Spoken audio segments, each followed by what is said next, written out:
بسم الله الرحمن الرحيم كسو دوادا مال كستو أدونك أدكن نوشهين رأيي إن لو ذاك أيان جعل حي أيان تي سياسة ما أركنو ما أركنو اللوغان نحو oo qaab daran oo shacabka Soomaaliyeed lagu maran habaabinayo siyaasiyiin isku sheegayaan siyaasi oo isagoo muwaadin Soomaaliyeed ah xor ah qoral lagu haynin mas'uul ah ee dhulka Soomaaliyeed saxiixay ninkaas waxaa loo adeegsaday qeybo hogaamiye kooxeedyo ah oo ilmo yaryar qoranayaan oo arki jirteen Soomaaliya nimankaasoo kale ayaa hereen marka inay ma arkin oo ay iska hormariyaan ay marka ay ma arkin oo ay u qaraxdana ay shaqeystaan ay rabeen dawladana wax qarannimada Soomaaliya ka dhan ah inay qabato dawlad ajaanib ah oo shaqo ku leh aad ay u soo dhaweeyeen ummadda Soomaaliyeed marka ayada oo saas tahay haddii aanan la helin ma arkino dawlad aanan dhiig wax ku xalihayninoo dadka iska dilayn dilka ay hadda dawladda samayso wax loo baahnay maaha haddii aad u fiiriso dhanka kalena amni darro dalka soo wajahdaah oo qarannimada Soomaaliya wax ka dhan ahay ahayd almiino haddiina aanan la helin ninka xildhibaana sharci loo tiigsado haddii aanan la helin hay-adaha cadaaladda sharci loo tiigsado aanan la helin siyaasiga sharci loo tiigsado uuna miiska saaraynin ilaaliyaha guud ee qarankana uunan sharci loo tiigsada aanan loo haynin taas waxay noqonaysaa problem aad u soo wajaha Soomaaliya haddaan nahay taasoo dhan maxaa saldhig u ah waxaa saldhig u ah in dastuurka dalka ee sharciga Soomaaliga la dhameystiro si aan aga gudubnaa khalalaasyahan ma arkino dabada dheeraadeen maadaama aan haddii aad u fiiriso dawladihii hore waxba way soo qaldi jireen waxna way soo saxi jireen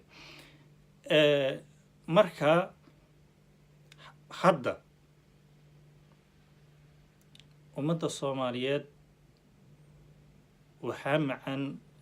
4 sano ayay joogaysaa dawladdan ma kula tahay 4 sano kadib haddii ay u dhammaato dawladda Cabdullaahi Farmaajo iyo Khayre ayaa la dooranaa ma isleedahay waa may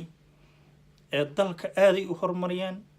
hal sanay joogaan wax badan ay qabteen wax badanna way qaldeen dadka Soomaaliyeed haddii ka godo way dooranaa laakiin ani shakhsi ahaan